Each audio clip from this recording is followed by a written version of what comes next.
Hello, Miami. You're watching 305 Sports Now, your home podcast and channel for all things Miami sports related. I am Will.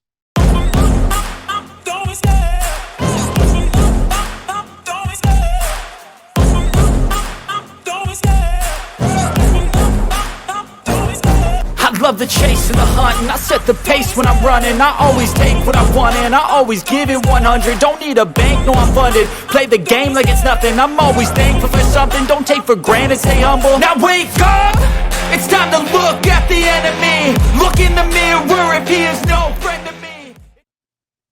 Good afternoon, everybody. Once again, thank you for watching 305 Sports Now. Once again, I am your host, Will, and just wanted to inform you that today, Futbol Soccer has come to 305 Sports Now, as I have one of the top football podcasters in Miami that knows everything about Inter Miami. So today's an Inter Miami episode. It's a Messi loaded episode. It's a soccer oriented episode. Now, the funny thing is that I'm not a big soccer guy.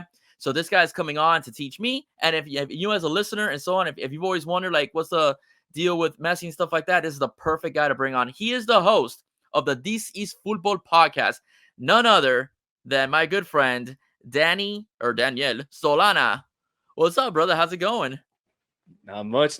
Thank you, sir. It's been a long time coming. I know we talked about doing this for a while, and it's the perfect timing right now. The season just started. Things are heating up.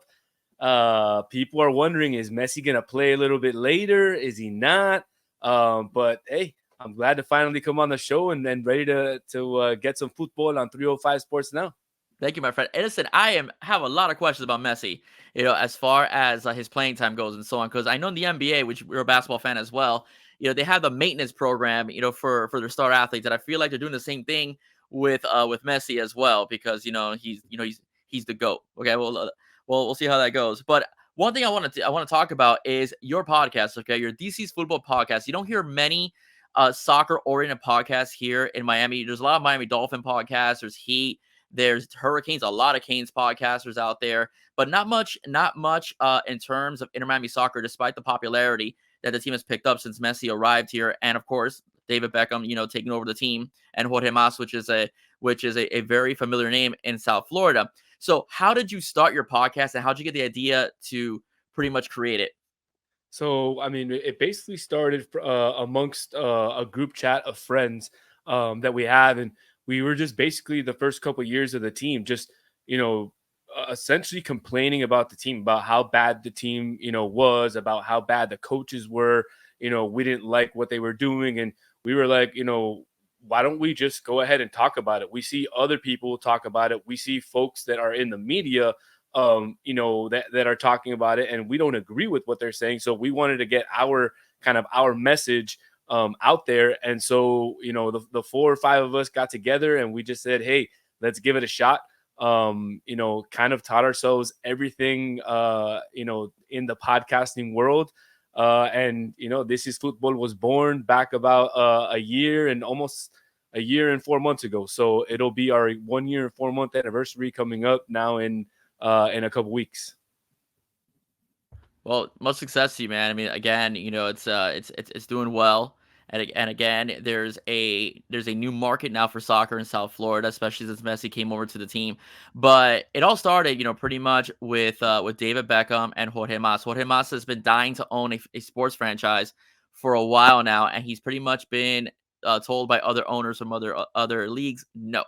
So he gets a chance with David Beckham, and he gets a chance to own a football league in MLS as well. So when you found out about David Beckham and Jorge Mas combining themselves, especially David Beckham, because he is a rock star in the soccer world and the football world in general, how did you feel when you first heard the news, and how did you think that the franchise would do with both those guys at the helm? Yeah, I mean, I remember specifically, and you mentioned Jorge Mas had a couple of failed ownership attempts. The one that I think about the most is the one with the Marlins. And I know, and I thought that would have been a perfect fit. Yeah, seeing as his background is, Cuban background, and it fits with that mold. So when I first heard of, Beckham teaming up with with Mas, I don't know if you remember at the beginning of that they also had Marcelo Claure, which is a Bolivian billionaire, and Okay. also a Japanese billionaire named Masayoshi Son. So they were part of the initial group as well, including Jorge and Jose, his brother, who are right now the total ownership group with Beckham. So that was the initial group. I mean, I was happy in the sense that Beckham chose Miami over any other city that was available, because there are other options that were available and that were talked about.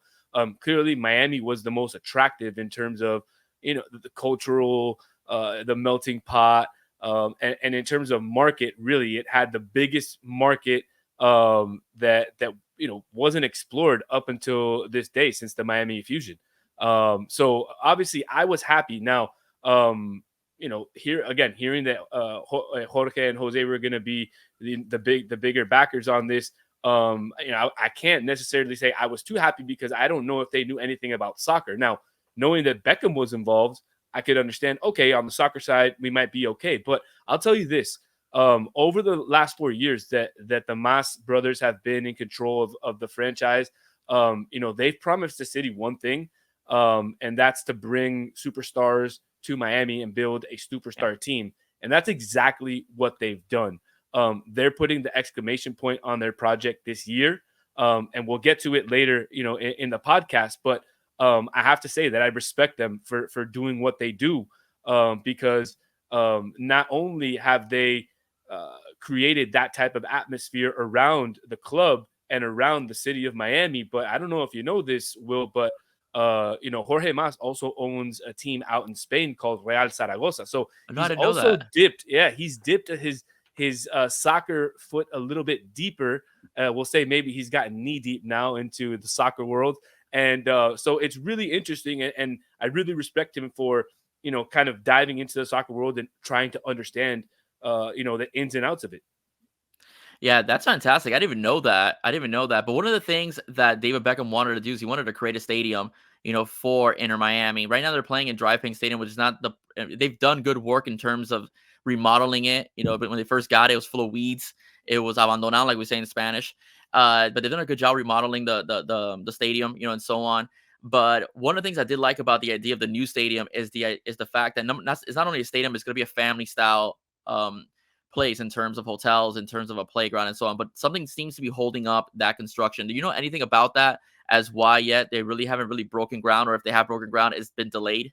So I mean, the last thing that I had heard of, and I had actually spoken to the folks that were over at Melreese Park, who were part of the ownership at Melreese Park. I'm also part of the Kendall Golf League, and so Okay. that was one of our stops every year. So last year during our stops, I asked them, I said, what's the deal? Apparently, the what's it called, the dirt around it, or the land around it is contaminated, and they have to uncontaminate it. So Okay. if you've driven by there are construction machines out there. They are moving stuff. You can actually see where the stadium is going to be. They have it kind of lined up where it's going to be. So if you drive out there, like up, going to I would say even on 836, you can see it kind of like driving by the old Melreese, or even going towards the airport.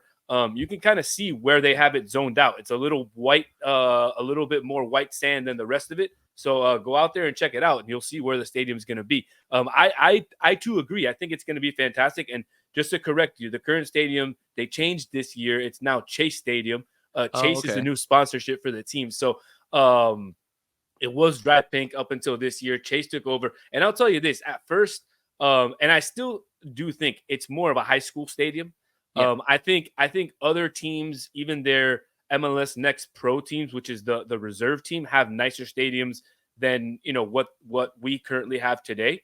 But I'll tell you this: for the time frame that they did it in, again, much respect. It is nice. If you haven't been out there, it is a nice atmosphere. I mean, it's a nice place. It was a nice place to take your family. It's a little bit more Mhm. expensive now Yeah, for of a course. family of four, but but in terms of atmosphere, Inter Miami's done a fantastic job of creating a great atmosphere around the stadium, and trying to make it as much of a fanfare type of atmosphere as you can, for that poor location that they currently have.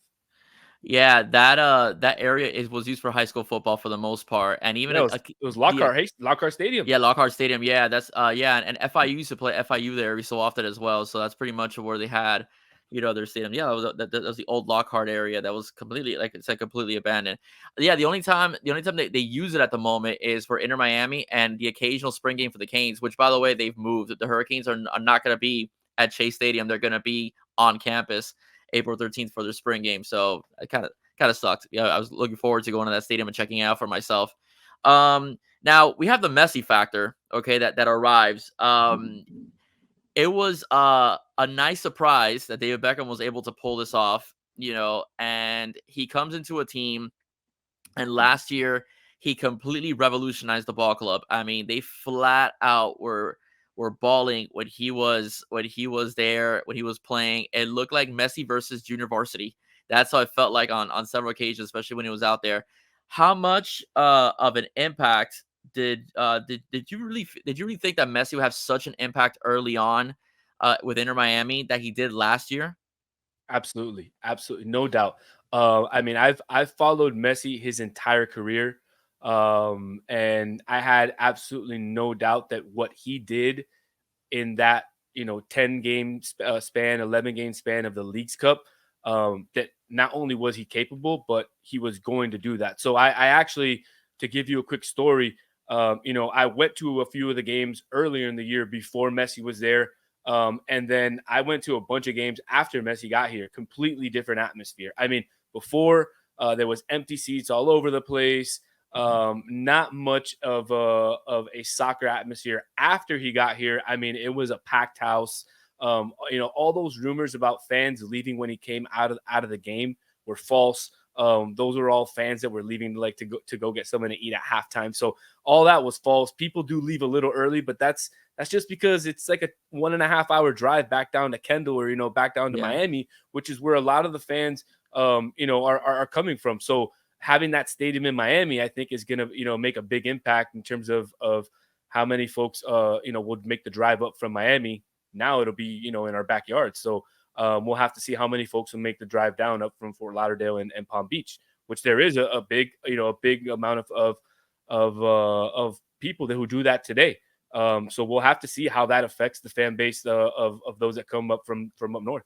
Yeah. Listen, there's one thing about Miami is people talk about the fact that fans don't show up and so on, but the one thing about Miami fans is that if you don't have a good product on the field, they will not endorse you. They will not go. And it's you could look at it in one way and say, "Oh, that's you're not being a loyal fan," or you could be like, "Okay, we're not going to fund you if you're not going to do anything." And the Heat, they have a couple of stars too, and they draw good crowds. The Dolphins always do well. And now we're seeing the same results with the Panthers. The Panthers are doing very well, and now Inter Miami is doing extremely well because again, you brought in Messi, but he has a couple buddies on his team that are very talented as well. Sergio Busquets, and also you have Luis Suarez. Can you tell us a little bit about those two? Oftentimes, are overshadowed because of the aura of Messi.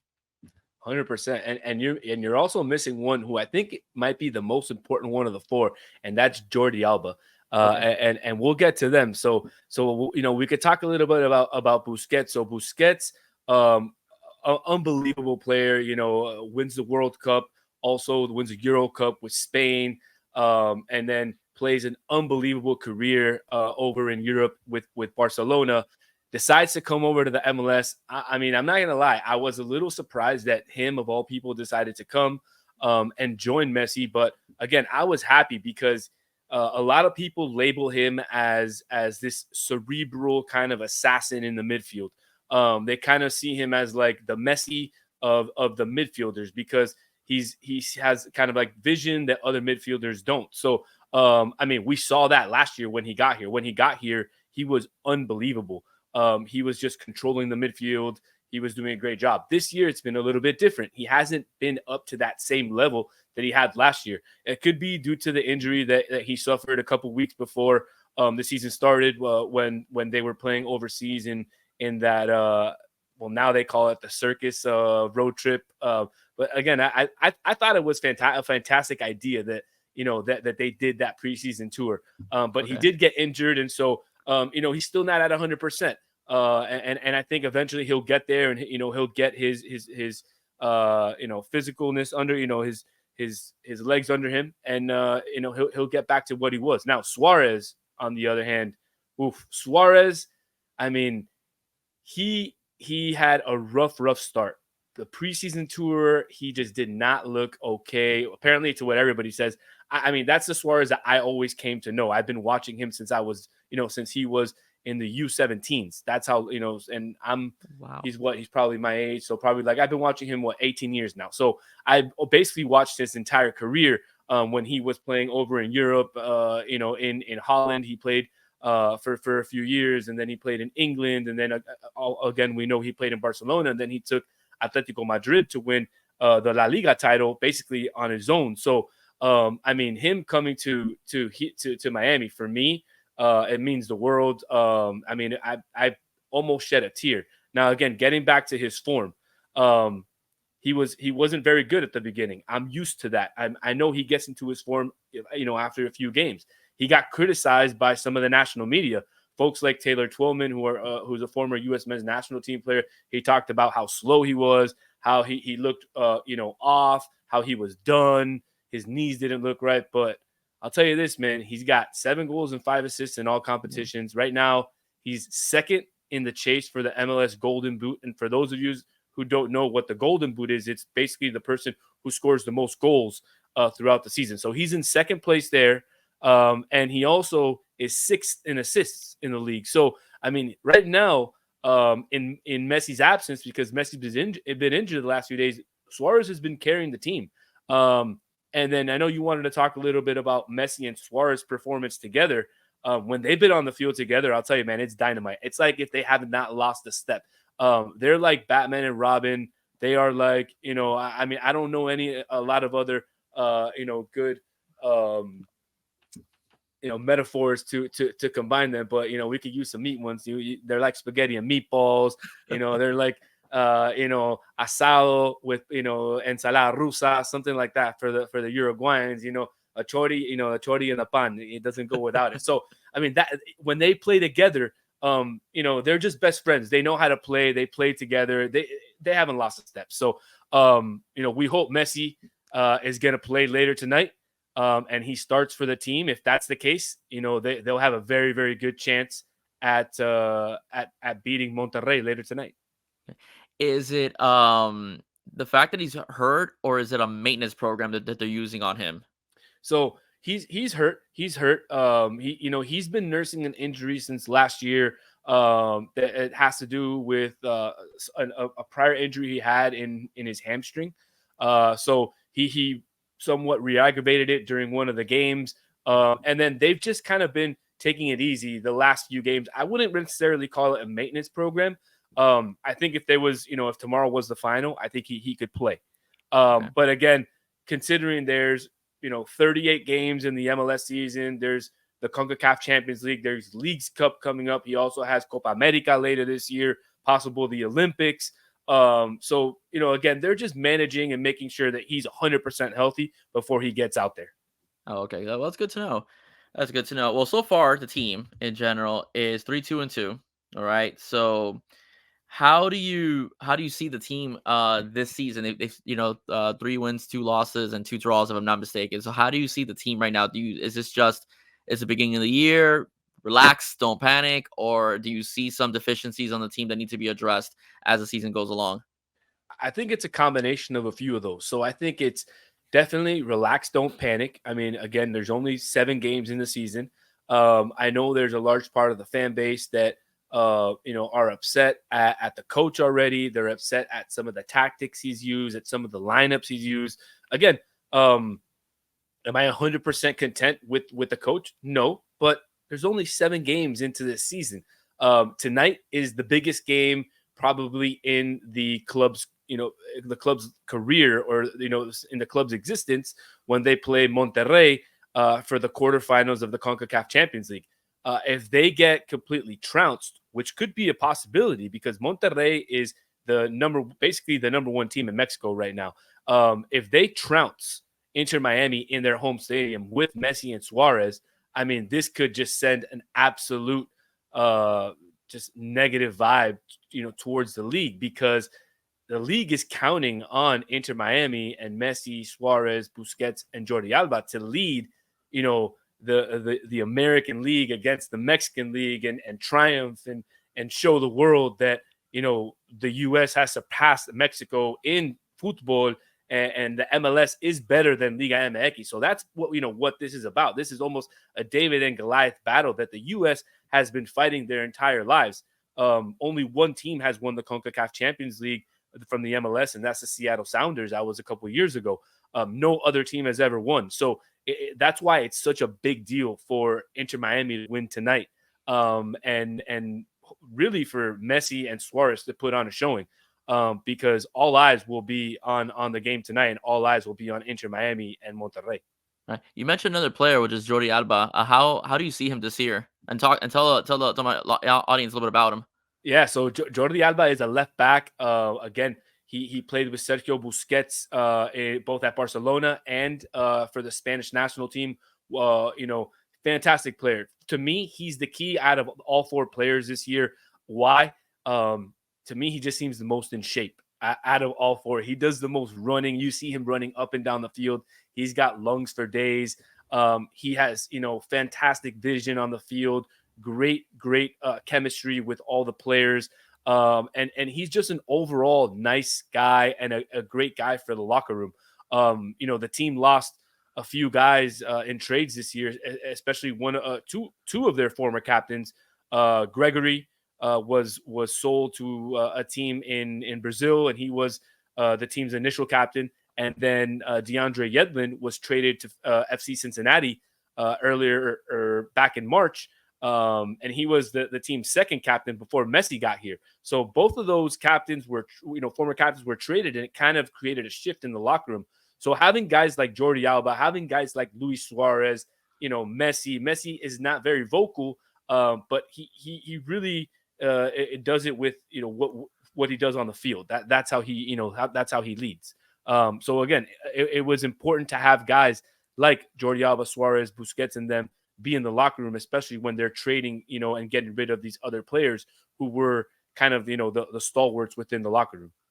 Yeah, so a major victory against Monterrey will be very good for the MLS. So Absolutely, be very good. Absolutely. Do you think the MLS has passed the Mexican? I know in Mexico they take a lot of pride in their soccer. And so, do you think the MLS has passed, or it's neck and neck with the Mexican leagues? I think it depends. I think if you were to put a league together, with all the teams from both leagues, I think there's a chance that an MLS team would compete in the top every year, or a few teams would compete in the top. But I think overall, the better teams in Liga MX are better than the better teams in the MLS. And really, it has to do with the salary cap in the MLS. I don't know, if how familiar you are, with the salary cap, but it's very, very tough for the teams in the MLS to be able to sign star players and have very good backups on the bench, and also keep a long enough bench, with all the different tournaments and competitions they're playing all season. So the MLS really they have a salary cap of $5 million. Funny or not, and you probably ask yourself, $5 million. What? It? And they have Messi. So so they have different rules in place. So for example, they have designated players. You can pay a designated player however much you want, but they only count. I believe it's something like 600,000 or 500,000 against the salary cap. Okay. Now you can also have players who are under 22 years old and pay them as much as you want as well, and they only count up to 120 or 150,000 to the salary cap until they turn 23. Then they count more. So there's a lot of these really, really weird, just quirky type of rules that MLS has put in place to cause parity within the league, so that within the league there's a different champion every year. There's a lot of competition within the league, but that then entails that that the league cannot compete with the rest of the world. So they really need to focus on getting rid or extending the salary cap, or looking at those salary rules, so that they can compete with the rest of the world. So if they can do that, I have absolutely no doubt that the MLS will surpass Liga MX. And that's just because the U.S. market is just bigger in terms of the eyes that's on the U.S. market. Yeah. That's pretty interesting. I that's kind of weird the way they do it. You would think they follow the NFL model, which the way owners get away with a salary cap is that they do a lot of performance based and incentives for their players. That they have their base salary, and then they have, you catch, let's say 100 balls this year, you'll get an additional $2 million. Doesn't count against you against the cap. So MLS does it by age and other other. Wow, it's really strange. It really is. Absolutely. It Yes. really is Yes. strange. As in a season as a whole, do you feel that Inter Miami can win the cup this year, the MLS Cup? Yeah, so I mean, I do feel like they could win the MLS Cup. I think really the team, the fans, and the front office would really want to win the CONCACAF Champions Cup. I think that's what they have prioritized this year. And like we said, they play Monterrey tonight in the first leg of the quarterfinals, and they need to win. They need to win in order to remain in contention for that cup, because next week they go to Mexico and play at Monterrey Stadium, which is absolutely beautiful. If you or your fans haven't taken a look at it, go ahead and take a look at it on the internet. But they have a beautiful stadium there with like the mountains in the backdrop. It's unbelievable. Nice. And again, that's the cup that they really, really want to win, that we really want to win. Then in terms of the MLS Cup, you asked me, is it winnable? Absolutely. In the MLS, there's 30 plus games. 9 teams in each conference make the playoffs. So they kind of just need to hang around, kind of like the Heat. The Heat kind of just hang around, and then they get in and boom, they make it to the finals. I think Inter Miami could be, similar to that Heat model where they hang around. And I say that because, again, there are a lot of other competitions. Copa America, Messi's going to miss that, that a lot of those games. Diego Gomez, who's another young player, is going to miss a lot of those games. Suarez might be called to the Uruguay national team for those games. So there's a lot of players that are going to be missing games, as well as you have injuries and different tournaments and things like that. So with all that going on, I think Inter Miami will hang around in the bottom half of the playoff table and eventually make it to the playoffs. And once they get in, if they're healthy, they're the best team in the league, and that I have no doubt. Right. Danny, that is excellent. You taught me a lot today, as far as information goes. Again, for Inter Miami and so on, I think I'm more into soccer. I'm not gonna lie, but it's a lot with football and basketball and canes and all that stuff. Let us know where we can find you. Let us know when your show is on, and let us know the type of format that you have as well. Yeah, absolutely. So right now we're actually on a pause in our shows. We're kind of reorganizing ourselves and figuring out what we want to do going into the future, but we're still putting out content on Twitter and on Instagram. You can find us. It's at TI Futbol Podcast. That's TIFUTBOLPODCAST. I was a spelling bee champion, if you couldn't tell. And then I'm also putting out stuff on my personal page on Instagram and Twitter or X. That's at Dani Solana 5, DANI, like a Latino, not like an American. Solana, SOLANA 5. And again, that's on Instagram and on X. You can find me on both of those platforms. We're putting out all types of stuff on Inter Miami, MLS, and really all really, we call it this is football, where football is yours. So that that's what we try to do. All types of football. All right, Danny, thank you so much again for joining us. Again, Dani Solana, the host of the This Is Futbol podcast. The link to his podcast will be in the description section in the bottom, so you're able to see and subscribe to his channel. Okay, thank you so much for joining us, Danny. Once again, I am Will. If you like what you heard, please do not forget to like, share 305 Sports Now. Once again, I am Will. Stay safe. God bless. See you soon. And go Inter Miami. Bye-bye, guys.